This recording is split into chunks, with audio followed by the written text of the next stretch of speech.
जरा ये वीडियो देखें। दाएं तो इनमें बहुत है, आप ये देखें। आप क्या लगते हैं आपस में? हम आपस में तो कपल लगते हैं।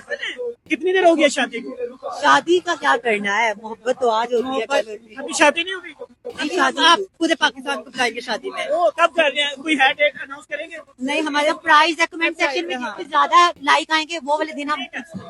गाइस आप लोगों ने बताना कि ये शादी कब करें, इसी साल करें या नेक्स्ट ईयर करें? आप मजाक मजाक में जिस चीज को नॉर्मलाइज करना चाह रहे हैं हम उसके अच्छे तरीके से समझ रहे हैं। आप हम जिस परस्ती को प्रमोट करना चाह रहे हैं हम बहुत अच्छे तरीके से उसको समझ रहे हैं और इसको हमेशा एक्सपोज करते रहेंगे, इसके खिलाफ आवाज उठाते रहेंगे। कल को आप मजाक में जिना करेंगे और आप कहेंगे हमने तो मजाक किया, फिर आप मजाक मजाक में शराब पियेंगे, शराब की प्रमोशन करेंगे और आप कहेंगे हमने तो मजाक किया, फिर आप हर वो काम मजाक मजाक में करेंगे जो इस्लाम और शरीयत के खिलाफ है और आप कहेंगे हमने मजाक किया। और याद रखें यही इसराइल का और दज्जाली एजेंडा है, हम जिन्स परस्ती को प्रमोट करना। और बल्कि इसके लिए तो अभी इसराइल ने कौम लूत की जगह पर, जहां कौम लूत को अजाब हुआ था डेड सी की जगह पर, वहां एक हम जिन्स परस्ती की बहुत बड़ी पार्टी ऑर्गेनाइज की है। क्यों? कि इसी हम जिन्स परस्ती को प्रमोशन देने के लिए, क्योंकि यहूदियों का, सहनियों का ये अकीदा है कि दज्जाल उनके लिए मसीहा होगा और इन गुनाहों की वजह से दज्जाल को तक़वियत मिलती है उसकी वजह से।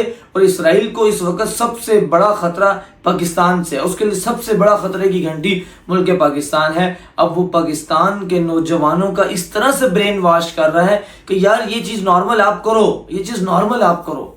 मैं हैरान हूँ हमारे इदारे कहाँ चले गए हैं कि एक दो हम जिन्स कपल जो है वो फ्रंट पर आकर पब्लिक में आकर कह रहे हैं जी हमने शादी की, हमने मोहब्बत की, और एक मतलब उसे दाढ़ी रखी हुई है और ख़वातीन का लिबास पहन कर कह रहे हैं जी हमें मोहब्बत हो गई है, हम शादी कर रहे हैं और मेरी ये ख्वाहिशात हैं फलाना। तो यार हमारे इदारे कहाँ सोए हुए हैं? अब तक इदारों ने इनके खिलाफ एक्शन क्यों नहीं लिया? इससे पहले भी कई वाकयात ऐसे हो चुके हैं, बल्कि आप टिकटॉक और यूट्यूब और फेसबुक को उठाकर देखिए, हमारे इसी पाकिस्तान के बहुत से नौजवान लड़के और लड़कियां ऐसे हैं जिन्होंने अपने सतर का भी ख्याल नहीं किया, लेकिन हमारे इदारे एक्शन में नहीं आए। यार ये इस्लामी ममलिकत है, कलमे के नाम पर बना हुआ मुल्क है। खुदारा इस जो है ना एजेंडे को समझिए, इस बात को समझिए कि ये बनी बनाई साजिश है, ये बाहर मुल्क से जो है वो एजेंडे किए जा रहे हैं, हमारे नौजवानों का ब्रेन वॉश किया जा रहा है। उनको पता है कि मैदानों में तो हम लड़ नहीं सकते, मैदानों में अल्हम्दुलिल्लाह अल्लाह ने चाहे वो हवाई मैदान में आकर उन्होंने देखा, वो बरी मैदान में आकर देखा, बाहरी मैदान में भी आकर देखा, लेकिन जब मुकाबला नहीं कर सकते तो अब वो नजरियात का वार कर रहे हैं, अब वो ब्रेन वॉश कर रहे हैं कि ये चीज़ नॉर्मल है आप इसको करो, और हमारे इदारे सोए हुए हैं। तो लिहाजा हम इदारों से अपील करते हैं कि यार थोड़ा एक्शन लीजिए, इन चीज़ों को रोकिए, और हम इस पर हमेशा एक्सपोज करते रहेंगे, बोलते रहेंगे, आवाज़ उठाना हमारा हक है। यार मजाक मजाक में उन्होंने, अगरचे ये मजाक में किया उन्होंने, लेकिन मजाक की भी एक हद होती है।